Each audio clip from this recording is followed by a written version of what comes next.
Happy New Year and welcome to Rauta's 2019 Best Albums and EPs list.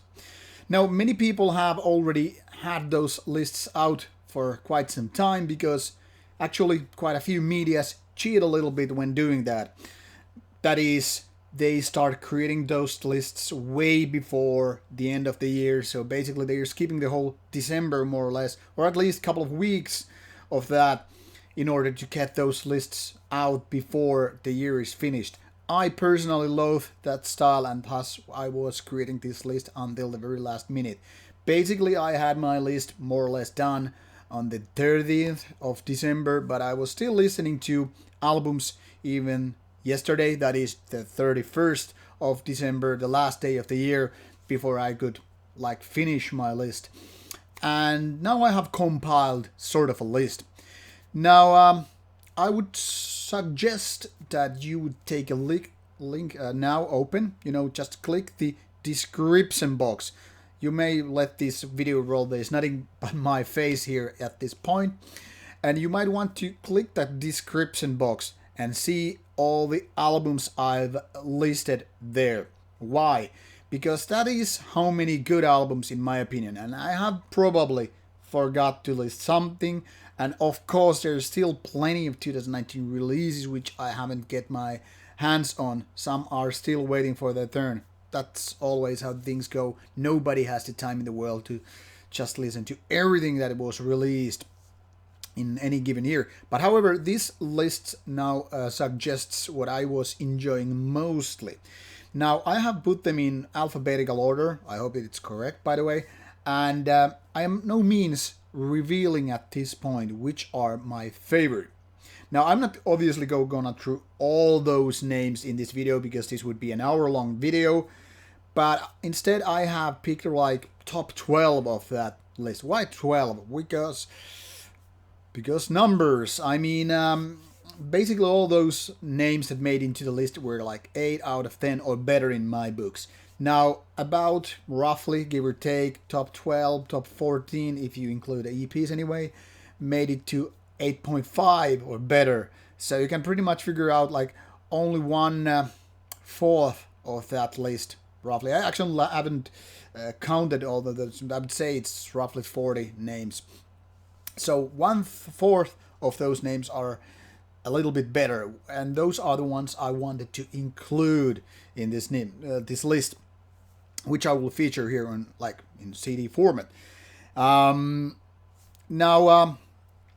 my point here is I don't use review scores in Rauta, so obviously you don't know exactly which albums got which numbers. Because I also write those reviews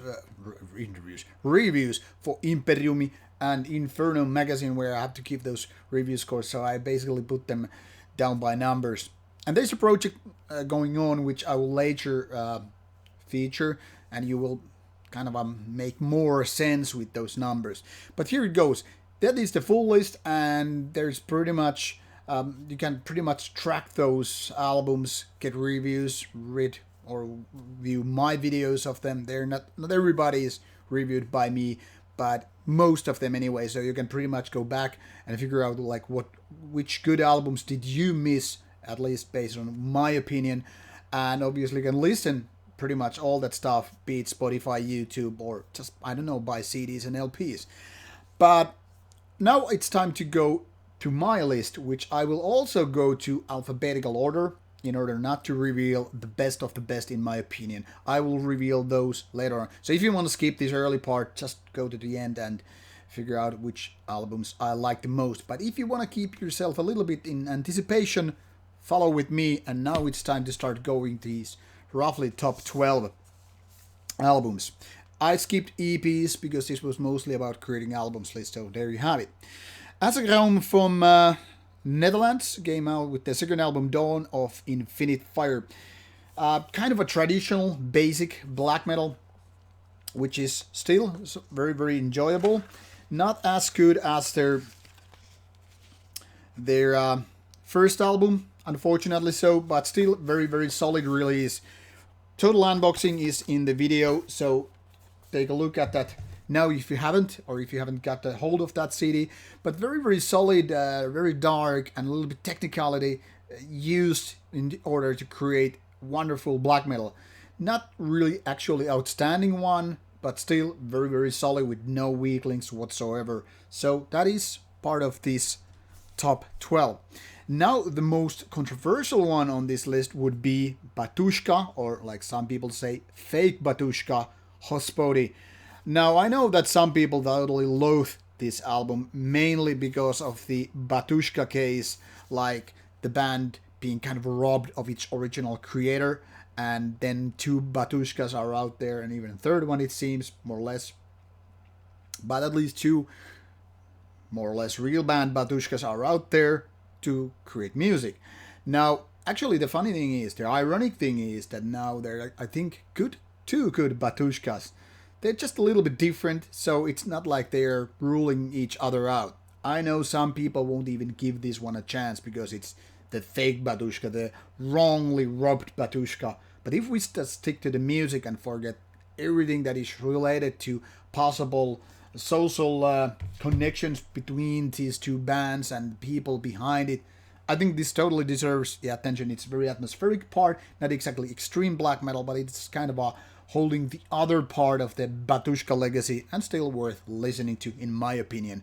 Do what you will, not my problem if you want to skip it. Then one of the interesting ones comes from Israel. This is Dim Aura with the Triumphant Age of Death.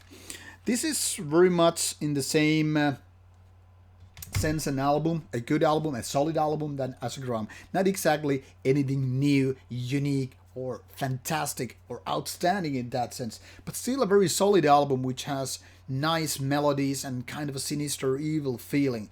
Very traditional 1990s kind of a style of black metal with the production of nowadays. You should not care about where this band is coming from, but focus on the music. I mean, because if you would put that in your player and just somebody would be telling it's a Swedish band, you probably wouldn't even blink of an eye to question that. So it's a solid album that deserves your listening. Then we have Drawn into Descent, which came out earlier this year, and this is very interesting case in also because it's kind of one of those moodier, one could say even like a beautiful depressive kind of a black metal, not exactly suicidal depressive black metal, but still one of the kind of a more beautiful and kind of a saddening kind of moody stuff. It's definitely not best of the year, but it's nice to listen to, and it's kind of a counterbalance album to so many more intense and violent works there that are out there. So an interesting album worth checking out in case you missed it. Now towards the end of the year we got this surprise album from Sweden featuring ex-Armageddon member. This one is Ehlder and Nurda Bedra Kelse, or well, something that the reaction anyway. This one reminded me of Isengard, having this kind of a woods and forests black metal feeling brought together with kind of a Swedish understanding of black metal. Very 1990s kind of a thing also. And in my opinion, this is very, very strong one. Not obviously for everybody, because some people just want to keep those woods and, I don't know, clean vocals, whatever, out of black metal. But in my opinion, this is one of the strongest ones. One of those kind of a traditional black metal ones from Nordic countries. Totally worth checking out. A nice album. Then another surprise thing, even more than maybe any other albums on this list, is Exuma and Hostile Defiance. German thrash metal, and not exactly one of the biggest names, that is. Not Sodom, not Destruction, not Creator, but Exuma. And what a wonderful album that is. I mean, it's good quality, classic trashy riffings with nice production, good vocals, and then some intensity that, I mean, is in no comparison to most albums, because it just kicks ass. I mean, Death Angel was maybe near becoming the thrash metal album of the year, but I think Exhumer might just be it. Then we go to Poland, one of my favorite bands, Age of Excuse by Amwa, and by no surprise, this album made it to the list because, I mean, I've been a long time Endeavour fan. Since the first album or even before that, I get to like this band a lot. Very kind of a unique feeling what they're doing with the music. Kind of a nice atmosphere and being no typical satanic black metal band, but something different. Now with this album, I think there was kind of dividing factors how people actually got this album welcomed. That is, some people like, wait, they're playing way too technical, the drummer is doing too much this clean sound with the right cymbals. But I think it was just wonderful, kind of a detailed thing to just stand out from the rest. But it's not only because of drums, it's Memoir's style of riffing and creating those patterns of guitar work is just magnificent. And I think Memoir totally deserves to be on this list. It's a great album, even if not surprising for a Memoir album. Now, another surprise album on this list is by Necrotic Gore Beast, self-titled album. And this is some North American brutality death metal, the way that kind of a slam death metal brutal style United States comes from. And despite having this kind of a stupid name, let's be honest, Necrotic Gore Beast is not exactly a good name for a band. This album is just such brutality that any North American death metal bands should be like envious about how these guys pull it off. Super heavy sound, really brutal guttural vocals, being this growly stuff that is more of a beast than a man, and overall just enjoyable brutal death metal album. I think nobody in the death metal field should be skipping this one. We will keep traveling United States, and a little bit different death metal comes with Nile, Vile Nilotic Rites, by this old death metal band that has been paving their own pyramid road of Egyptian nature with its kind of a technical death metal. Now, some people, I guess, were expecting Nile to fail because one of the longtime members just quit the band before this, and there was a kind of a drama going on, well, like Carl Sanders getting angry at people who would actually ask about this ex-member to fade away from the band, and like don't ask me about it. And like everybody wants to ask about it, like what happened and all that stuff. But beyond that, Nile kind of proved that this war doesn't, it's not demanding this one particular soldier to take part. Nile can pretty much go on and create their own kind of a unique death metal and keep its technical yet still very atmospheric style in check. And I think Nile actually nailed it, doing a very wonderful album still. Not the best of Nile, sure, but still, in my opinion, a good one.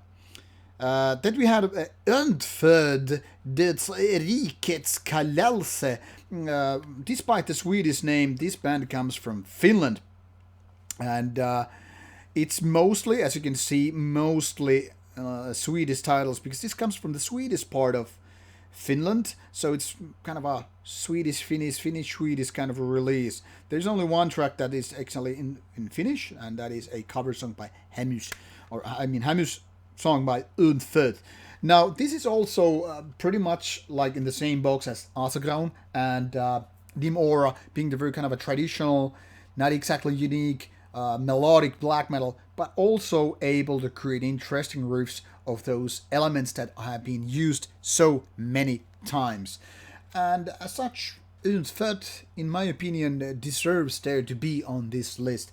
Not exactly the most memorable one, but still very, very strong one. And we will keep going on in Finland. Yet another Finnish black metal album by Sielun Vihollinen. And this is Kuolon Kylväjä, roughly translated to Death Dealer.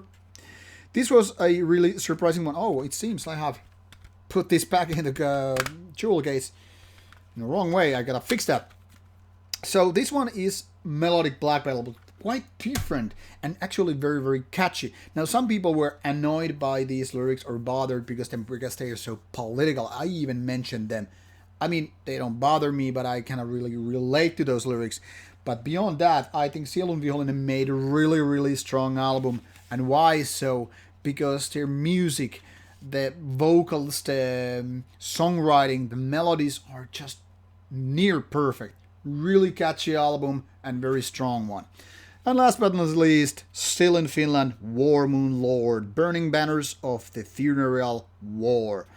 This is very, very different. This is very, very raw.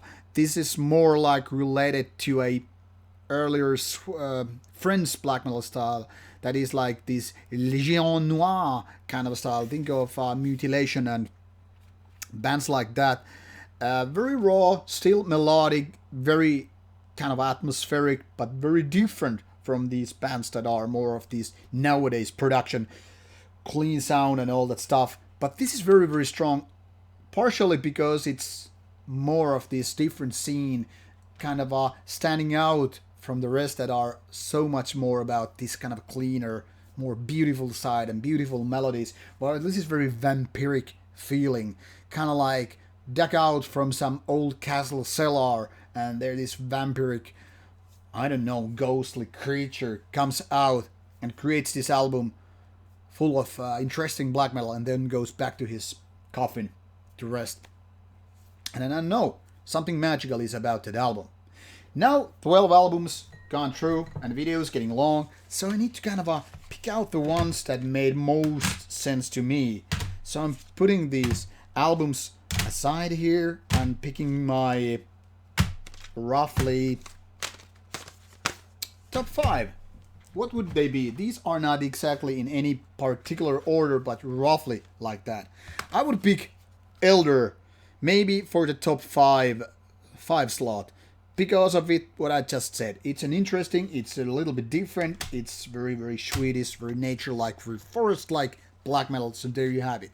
Exuma, because creating good thrash metal is never that easy.